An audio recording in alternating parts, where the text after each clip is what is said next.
The first time that I noticed that RJ was delayed was, I would say he was 1.5.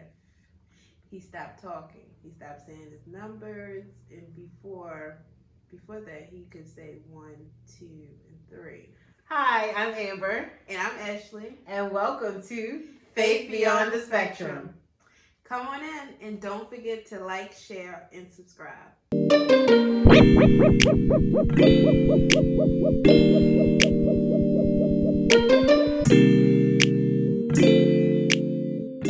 We are moms creating a safe space for people who love a child on the spectrum and sharing how it has challenged our faith. I'm a single mom of 2 boys. My oldest son, RJ, he was diagnosed with autism at age 2.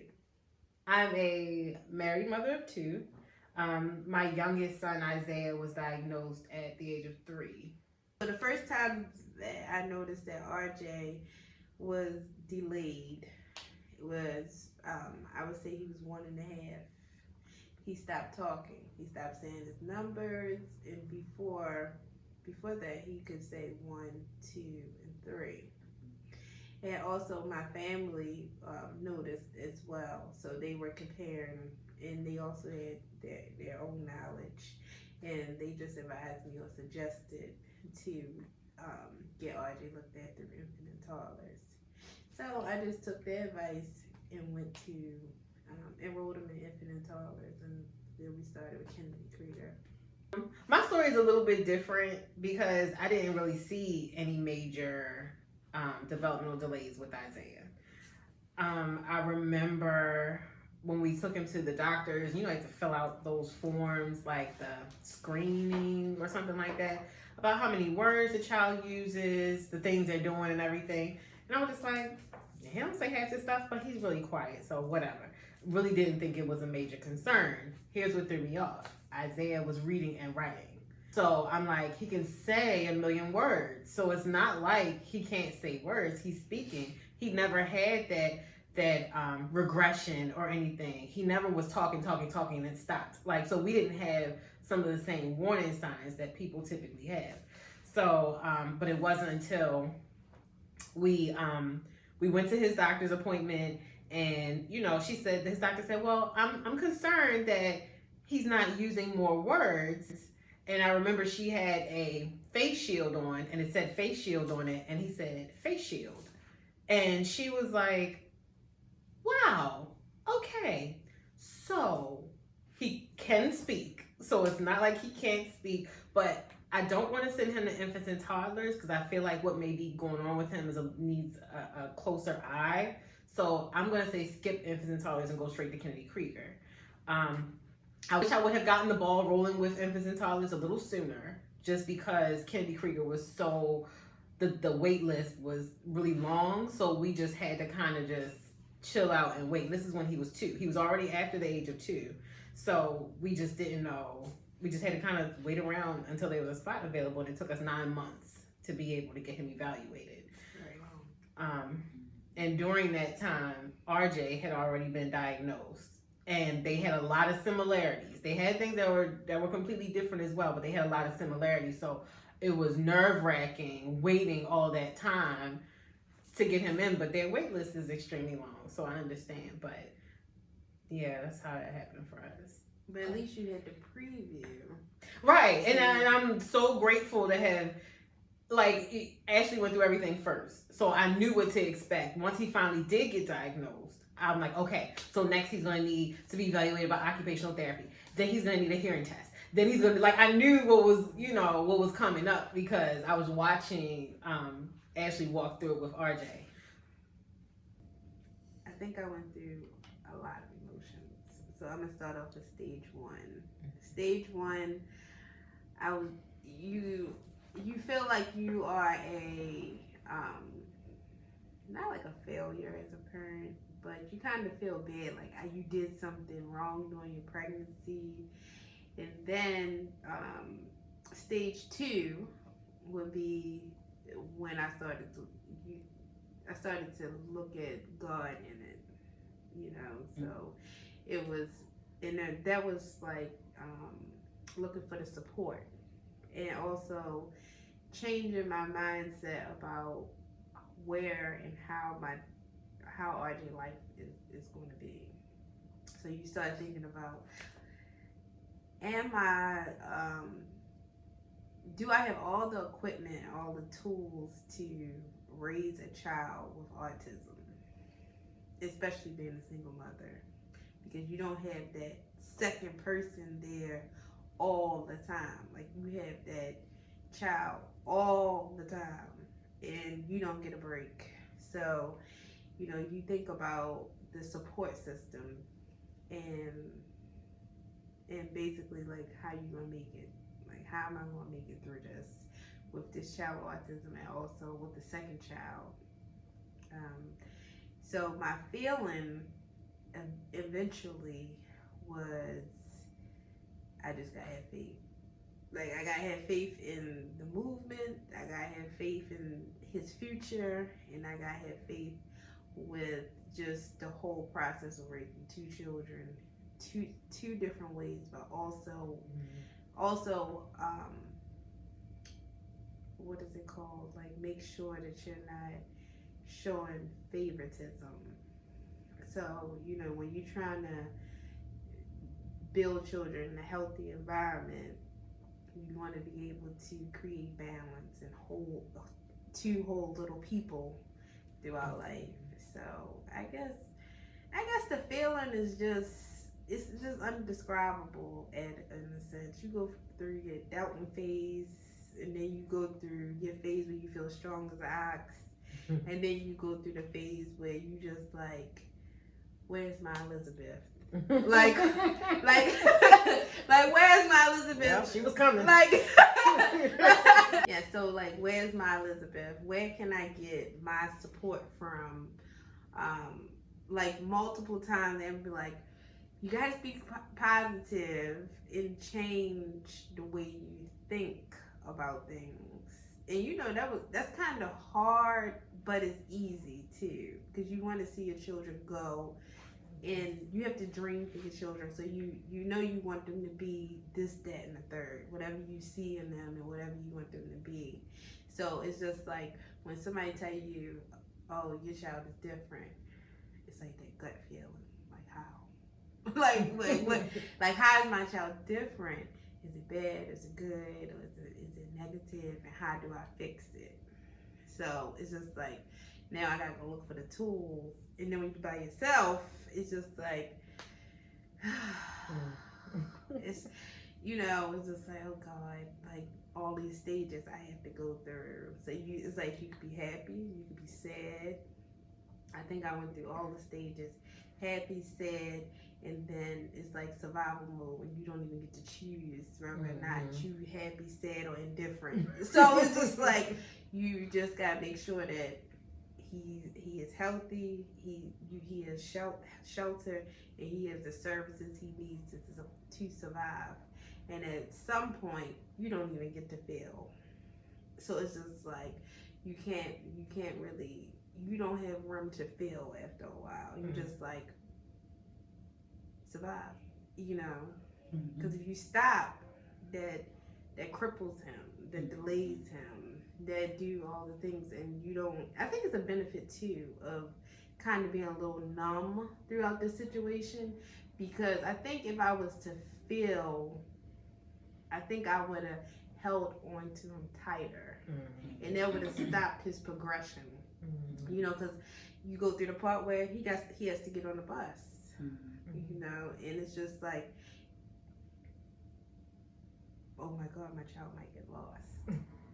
He doesn't talk, like if he doesn't talk, and then I have family. The noise is tremendous. Like, so you have so many things to worry about. And it's just like, when it comes to me feeling something, it is not an option sometimes. You be like, feel what? Just get in there and do it. Feel it later on. But that's where prayer, I think that when prayer comes into play. Because when you start dreaming for your children, and when you get into that spot, that's like, unforeseen. You can't really see, like, all right, he's not talking, but he's walking, he's jumping, his gross motor skills are, good. But it's just that piece where he can't communicate with me, So I think what I would say as far as like the feeling, I think you just go through a lot of feelings. I don't even think it's one feeling you can pinpoint other than the disappointment that my child is going to be different for the rest of his life. That's just like, it's just like, he's going to be different for the rest of his life. And do I have enough patience? Do I have enough support to get him to where God wanted him to be? Because after a while, you just got to surrender. I think it was also comfort in surrendering to the process. Because by the time Amber got to me, I was fine. I was fine. She probably was like, this girl don't care. She probably felt like this girl just got it, like just, because by then I was okay with it. It was just like, okay, I see the process now. They go to school, like in the beginning, they tell you, they go through infant and toddlers, then they do the IEP, they go to school. School, basic foundation, the setup, but you still teach your child what you want him to know. You don't treat him differently. It's just, you give him the basic tools and you set him up. Then, once you follow the steps, it's still a normal child, other than, people that have severe cases of certain things. But our children are as far on the spectrum where they need like severe help, thank God for that. But, it's still the same principles. Because you still need a break. I think we have learned through this whole journey, a break for yourself is something that you have to do. And you have to you have to just get the children of Jesus, because they do wild things. They do. So, and you have to get your Elizabeth, because if you don't, and what I mean by that is like, you need your support partner to talk, to cry with. I'll never forget Amber standing in the kitchen crying about something. You need your person to be able to be like, like, I'm just having a bad day today. Like, it's just, I don't know what's going on with my children. Like, you got poop on the wall. You got one breaking the blinds. You got one messing with the vacuum. It's just like, they just doing so much, and it's just like, I think you just go through a whole bunch of emotions. That's what I can believe in. I would have to back up a little bit, because how I ended up feeling was a culmination of the waiting process, things that I was noticing while we were waiting, and then being confused because he's very advanced academically in a lot of areas. So I thought when we sat down with the specialist, she was going to have some magnificent, unknown, very rare diagnosis to give us.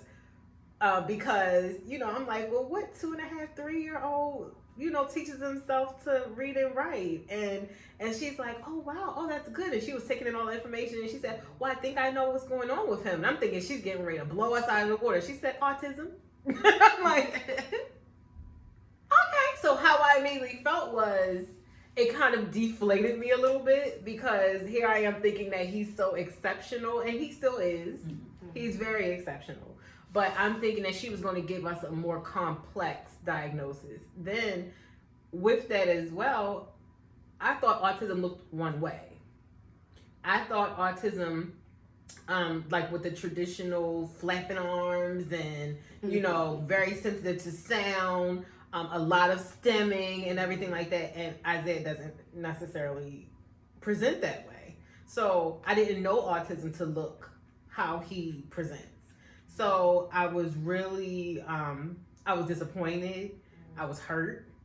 I immediately felt like, okay, what are the things that I did not do during my pregnancy that I should have? I didn't exercise. I didn't eat right. I went into pregnancy overweight.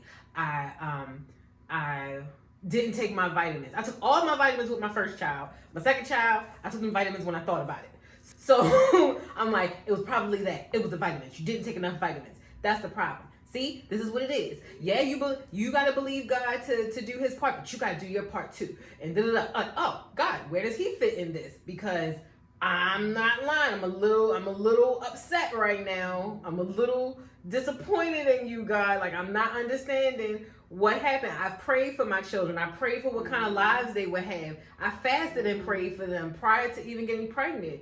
It was tough getting pregnant. And then like all these different things, all these expectations that I had of what my children's lives would be, and I was terrified for his future. I used to work at Chimes. That's an organization that serves individuals with developmental disabilities. I worked with the adults, and I saw how some of them just seemed abandoned.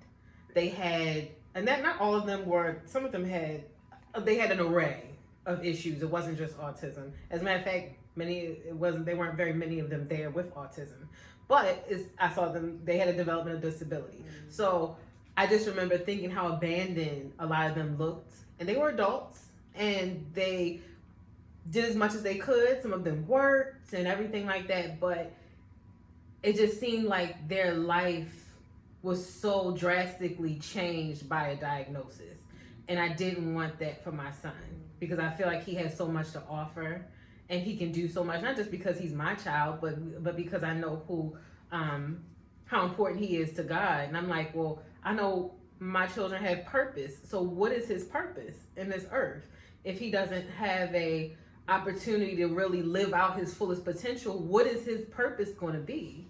And is he going to be okay? Is he going to be independent? Is he going to have children? Is he going to get married? Like, all these things that I really wanted for him. I didn't have now I will say this, I didn't have these huge, my child is going to go to this college, he's going to be a doctor, he's going to be a lawyer. I didn't have those kind of things. I want my children to live out the life that God has planned for them, whatever that is. But I'm trying to figure out how this diagnosis fits in with what God has for them. And am I supposed to be rebuking this, or am I supposed to be leaning in? That was all the things. Like I said, I'm married. But the way men process things, and the women and more dads and moms process things differently. So a lot of this I had to process quickly so that I could go ahead and move forward with what was coming next. Comment below different topics you would like for us to discuss. There are so many different areas that we could go with this. And if you're a person who loves a child who is diagnosed with autism spectrum disorder, there are several things that we can talk about. We have our own topics and things coming up, so please stay tuned. But comment below and let us know what you want to discuss. Like this video, please like this video, subscribe, and turn on your notifications so that you're aware the next time we make a next video. They're coming up very soon. Thank you so much. Bye.